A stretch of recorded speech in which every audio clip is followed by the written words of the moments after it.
Hey everyone, welcome back to Beyond the Label. I'm Ruby Sturt, joined by my trusty co-host, Eric Marquette. Today we're talking about one of my absolute favorite topics, how tech and adaptive tools are making workplaces genuinely accessible for people with disabilities. Eric, do you remember how in our first episode we marveled at how screen readers and things like speech to text made classrooms better for everyone? Well, since then, tech's done the same wild leap for workplaces. Absolutely, Ruby. It's extraordinary to see how artificial intelligence and cloud-based platforms are transforming what's possible. Take AI-driven screen readers and adaptive hardware such as Microsoft's Seeing AI and Be My Eyes. These platforms don't just help people get by, they actively open new doors. VoiceIt, for example, helps those with non-standard speech communicate in meetings, sometimes for the very first time. It's not just about making old jobs accessible, it's about creating entirely new ways of working. Yeah, and one of my favorite stories, Samira, who's a software developer with limited mobility, her whole team worked across different cities, but using cloud tools and adaptive devices, she could write code, collaborate, and even help with project management, all from her own flat. She told me that she never once felt like her disability set the team back. If anything, her methods ended up helping everyone. Like, her documentation was meticulous, thanks to the adaptive shortcuts on her keyboard. Got to love a happy side effect. That's brilliant. And Ruby, I think it really builds on what we discussed a few episodes ago about how physical barriers used to dictate who could take part in team environments, but remote work platforms, whether it's Microsoft Teams or platforms with built-in accessibility tools, have changed the game completely. Now it's far more about what someone can contribute, not where they work from. Those tools literally remove barriers, sometimes ones we didn't even realize existed. Totally. Oh, and bit of a tangent but relevant, I once interviewed an artist with hearing loss. She landed her dream job as a graphic designer, all because her interview and trial project were done remotely, and she used AI captioning to follow everything in real time. She said, honestly, it was the first time she felt properly seen in a hiring process. Like, there was no anxiety about missing anything. So cool how tech isn't just about assistive devices now. It's about reshaping what hiring and teamwork look like as a whole. It's genuinely inspiring, and it underlines that as technology improves, especially with all these AI-driven tools, the concept of access keeps evolving. Instead of just adapting old systems, we're actually designing for inclusion from day one, which is the real revolution. Speaking of new possibilities, there's been this explosion in remote work and freelance platforms. Sites like Upwork, Fiverr, and even better, specialized sites like Inclusively. They're popping up specifically to connect employers with disabled talent. It's a powerful change from accommodation to actually seeking out the strengths disabled people bring. You know, I had a scroll through Inclusively not long ago. Just curiosity got the better of me. The range of roles there blew my mind. Like, you see data analysis gigs clearly spelling out which screen reader is compatible, or podcast editing jobs that only require an accessible laptop. It's not tokenism anymore. It's real effort to break down role accessibility. Exactly, and it goes beyond the traditional idea of office jobs. Digital marketing, data analysis, remote admin, even podcast production. These fields are genuinely more open than ever.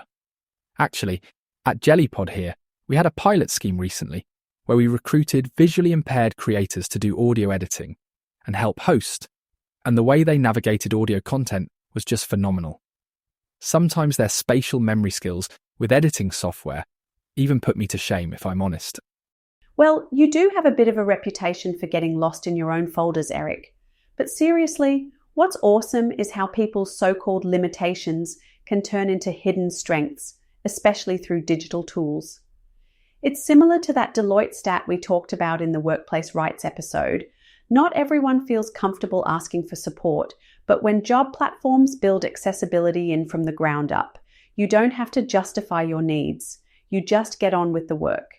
Exactly. It's about enabling people to shine. These new roles, whether it's content moderation, remote teaching, project management, they're not about lowering the bar, but about recognizing all the different ways people can contribute.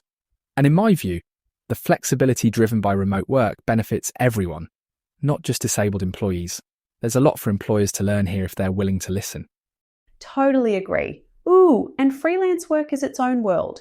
If you're housebound or your energy is unpredictable, freelance gigs let you pick your pace and environment. Tech has made at your own pace and place not just possible, but normal. So good. So let's talk about the skills that actually let people thrive in this tech-driven world. And I think the biggest one, before anything else, is digital literacy. Like just being comfortable with accessible web content, knowing your way around apps, understanding which settings matter for your needs. That's huge. You don't need to be a full-on coder to benefit from these technologies, but that baseline confidence matters. Yes. And continuous learning is right up there too. There's such a range of resources now. Coursera, LinkedIn Learning, community workshops, you name it. What's brilliant is how many of these now offer accessibility as a default, not an optional extra, so everyone really can upskill if they want to. The days of inaccessible online training, or training rooms up a staircase, are finally fading out. Absolutely. And if I can share a little story, last year I mentored a new podcaster. She'd never coded before, but she started dabbling because she wanted to customize her own podcast website. She used a mix of free adaptive courses online, and a few of us chipped in by answering her questions over email. And you know what? She picked up basic HTML and audio editing in like no time flat, just because the content was made accessible to her learning needs. Sometimes a small bit of targeted support, like adaptive content or a bit of tech coaching, makes all the difference. I love that story. And honestly, it echoes what we've heard from listeners after our previous wellbeing and inclusive classroom episodes. Skills, confidence, and the right support really build a feedback loop. One small success can lead to all sorts of bigger things down the line. Whether it's learning a screen reader shortcut or joining an online workshop, it's the foundation of independence, both at work and at home. And frankly, it's good for everyone, not just those who are disabled.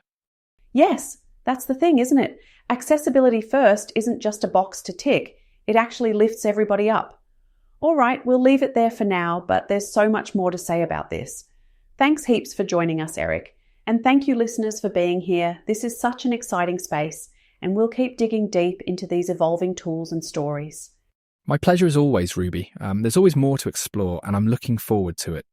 Until next time, take care.